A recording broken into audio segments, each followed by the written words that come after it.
Dia 5. Enxergando a vida do ponto de vista de Deus. Que é a sua vida? Tiago 4, verso 19b. Nós não vemos as coisas como são, mas como nós somos. Anais Nin. Sua vida é formada como você a enxerga. Como você define sua vida determina seu destino. A perspectiva irá influenciar a maneira pela qual você investe o tempo, gasta o dinheiro, usa os talentos e valoriza os relacionamentos. Uma das melhores maneiras de compreender as pessoas é perguntando-lhes como você vê a vida. Dessa forma, descobrirá que existem tantas respostas diferentes quanto existem pessoas. Já me disseram que a vida é um circo, um campo minado, uma montanha russa, um quebra-cabeça, uma sinfonia, uma jornada e uma dança. As pessoas dizem: a vida é um carrossel. Às vezes você está em cima, às vezes embaixo e algumas vezes você fica apenas dando voltas. Ou a vida é uma bicicleta de 10 marchas, com engrenagens que nunca usamos. Ou a vida é um jogo de cartas, você tem que jogar com o que tem na mão. Se eu perguntasse como você imagina a vida, que imagem lhe viria à mente? Essa imagem é uma metáfora de vida. É assim que você a enxerga, consciente ou inconscientemente. É sua descrição de como funciona a vida e o que você espera dela. As pessoas frequentemente expressam suas metáforas da vida por meio de roupas, joias, carros, penteados, adesivos e até mesmo tatuagens. Essa metáfora secreta da vida influencia sua vida mais do que você pode perceber. Ela determina esperanças, valores, relacionamentos, metas e prioridades. Por exemplo, se você pensa que a vida é uma festa, seu principal valor será se divertir. Se você vê a vida como uma corrida, certamente valorizará a velocidade e provavelmente viverá apressado a maior parte do tempo. Se você vê a vida como uma maratona, valorizará a resistência. Se você vê a vida como uma batalha ou um jogo, vencer será muito importante para você. Qual a sua visão da vida? Você pode estar fundamentando a vida numa metáfora defeituosa. Para cumprir os propósitos para os quais Deus o criou, será necessário desafiar a sabedoria popular e substituí-la por metáforas bíblicas da vida. A Bíblia diz: não vivam como vivem as pessoas deste mundo, mas deixem que Deus os transforme por meio de uma completa mudança da mente de vocês. Assim vocês conhecerão a vontade de Deus. Romanos capítulo 12, verso 2. A Bíblia oferece 3 metáforas que nos ensinam a visão que Deus tem na vida. A vida é um teste, é uma incumbência de confiança e é uma atribuição temporária. Essas ideias são fundamentos da vida dirigida por propósitos. Estudaremos os 2 primeiros neste capítulo e o terceiro no próximo. A vida na Terra é um teste. Essa metáfora da vida é vista nas histórias relatadas em toda a Bíblia. Deus continuamente prova as pessoas quanto ao caráter, à fé, à obediência, ao amor, à honestidade e à lealdade. Palavras como provações, tentações, refinar e testar ocorrem mais de 200 vezes nas Escrituras. Deus provou a Abraão ao lhe pedir que oferecesse o filho Isaque. Deus provou Jacó quando este precisou trabalhar 7 anos extras para obter Raquel como esposa. Adão e Eva foram reprovados no teste do Jardim do Éden e Davi falhou diversas vezes ao ser submetido à prova por Deus. Mas a Bíblia também nos dá muitos exemplos de pessoas que foram aprovadas em importantes provas, como José, Ruth, Esther e Daniel. Os testes tanto desenvolvem quanto manifestam o caráter da pessoa e toda a vida é um teste. Você está sempre sendo testado.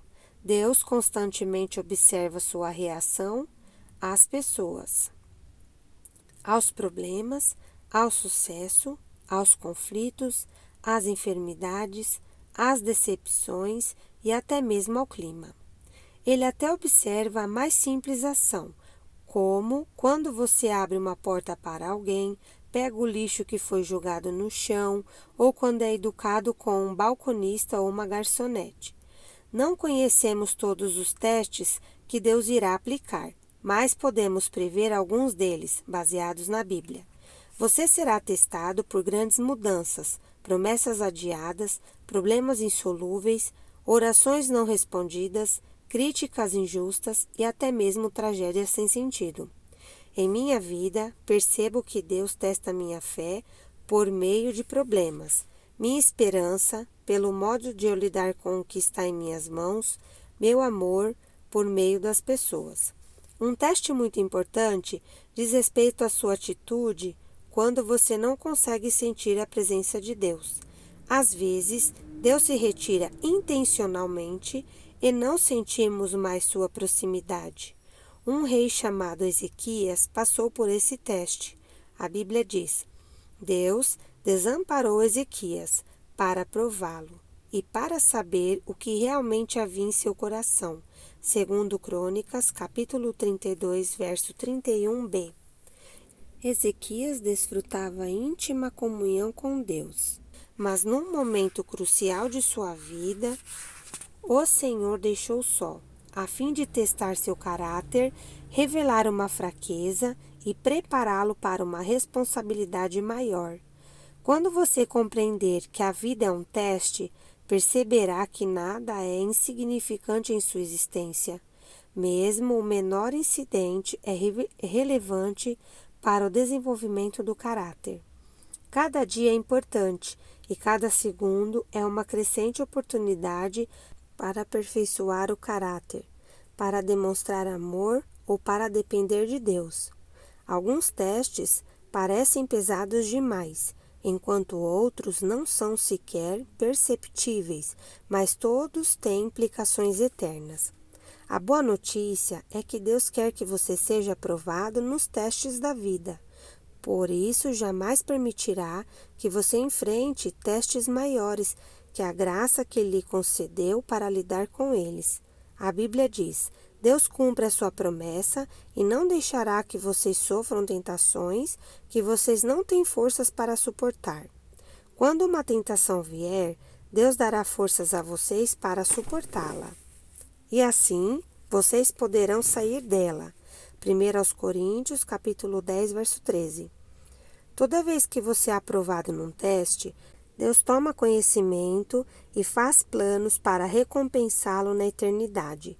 Tiago diz: felizes são aqueles que perseveram quando são testados. Depois de serem aprovados, receberão a coroa da vida que Deus prometeu aos que o amam. Tiago 1, verso 12. A vida na terra é um cargo de confiança, um ato de fé. Essa é a segunda metáfora bíblica da vida. Nosso tempo neste mundo, bem como a energia, a inteligência, as oportunidades, os relacionamentos e os recursos, são dádivas que Deus nos confiou para cuidarmos e administrarmos.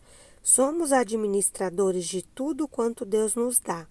Esse conceito começa com o reconhecimento de que Deus é o dono de tudo e de todos. A Bíblia diz: ao Senhor Deus pertencem o mundo e tudo o que nele existe. A terra e todos os seres vivos que nela vivem são dele. Salmos 24, verso 1. De fato, jamais possuímos realmente coisa alguma durante o nosso breve período de vida. Deus apenas nos empresta a terra enquanto estamos aqui. Ela já era propriedade de Deus antes que você chegasse e Ele irá emprestá-la a outra pessoa depois que você morrer. Tudo o que você pode fazer é desfrutá-la algum tempo. Quando Deus criou Adão e Eva, confiou a eles o cuidado de sua criação e nomeou-os administradores de sua propriedade.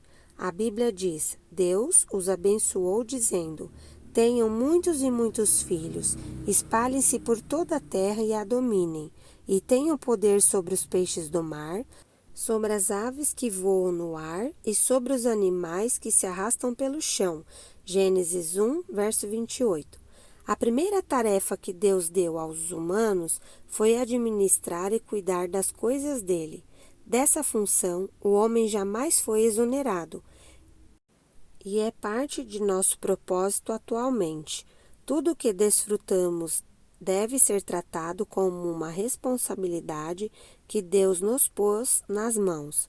A Bíblia diz: vocês têm alguma coisa que não tenha sido dada por Deus? E se tudo o que vocês têm vem de Deus, por que vocês se vangloriam como se tivessem realizado alguma coisa por si próprios? 1 Coríntios 4, verso 7b. Há alguns anos, um casal permitiu que minha esposa e eu, em nossas férias, usássemos sua bela casa de frente para uma praia no Havaí. Era um conforto com o qual não podíamos arcar e aproveitamos muitíssimo.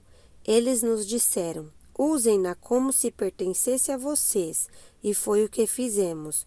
Nadamos na piscina, comemos a comida da geladeira, usamos as toalhas de banho e os pratos e até nos divertimos pulando nas camas, mas sabíamos durante todo o tempo que a casa não era realmente nossa.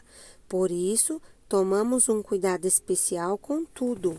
Aproveitamos os benefícios que ela nos oferecia, sabendo, porém, que não éramos proprietários dela. Nossos valores culturais dizem: se você não é o dono, não terá cuidado. Mas os cristãos vivem por um padrão mais elevado.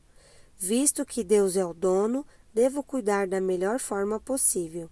A Bíblia diz: os que recebem algo de valor em confiança devem demonstrar que são dignos de tal confiança. 1 Coríntios 4, verso 2. Jesus frequentemente se referia à vida como um cargo de confiança e contou muitas histórias para ilustrar essa responsabilidade perante Deus. Na parábola dos talentos, Mateus 25, do verso 14 ao 30, um homem de negócios confiou sua riqueza ao cuidado dos servos enquanto estava fora. Quando retornou, avaliou a responsabilidade de cada servo e recompensou a cada um adequadamente. O senhor daqueles servos disse: muito bem, servo bom e fiel. Você foi fiel no pouco, e eu o porei sobre o muito. Venha e participe da alegria do seu senhor. Mateus 25, verso 21.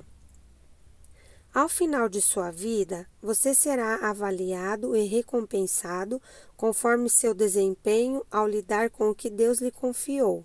Isso significa que tudo o que você faz, mesmo uma simples tarefa diária, tem implicações eternas. Se você trata tudo como cargo de confiança, Deus promete 3 recompensas na eternidade. Primeira, você receberá o reconhecimento de Deus. Ele dirá: muito bem, bom trabalho. Segunda, você receberá uma promoção e uma responsabilidade maior na eternidade. Eu porei o cargo de muitas coisas. E a terceira, você será honrado em uma comemoração. Venha e participe da alegria do seu Senhor. A maioria das pessoas não percebe que o dinheiro é tanto um teste quanto um cargo de confiança designado por Deus, que usa a área financeira para nos ensinar a confiar nele. E para muitos, o dinheiro é o maior de todos os testes. Deus observa como usamos o dinheiro para avaliar se somos confiáveis. A Bíblia diz: se vocês forem indignos de confiança em relação às riquezas deste mundo, quem lhes confiará as verdadeiras riquezas celestiais? Lucas 16, verso 11. Essa é uma verdade fundamental. Deus diz que há um relacionamento direto entre a forma de eu utilizar meu dinheiro e a qualidade de minha vida espiritual. O modo de eu administrar meu dinheiro, riquezas deste mundo, determina quanto Deus pode confiar a mim as bênçãos espirituais, riquezas verdadeiras. Deixe-me perguntar: a forma de você administrar seu dinheiro está impedindo Deus de fazer mais em sua vida? Podem ser confiadas a você as riquezas espirituais? Jesus disse: a quem muito foi dado, muito será exigido, e a quem muito foi confiado, muito mais será pedido. Lucas 12, verso 48b. A vida é um teste, é um cargo de confiança, e quanto mais Deus lhe dá, mais responsável Ele espera que você seja. Dia 5. Pensando sobre meu propósito de vida. Tema para reflexão. A vida é um teste, é um cargo de confiança. Versículo para memorizar. Quem é fiel nas coisas pequenas, também será nas grandes. Lucas 16, verso 10a. Pergunta para meditar. O que me aconteceu recentemente que agora percebo ter sido um teste de Deus? Quais as tarefas mais importantes que Deus me confiou?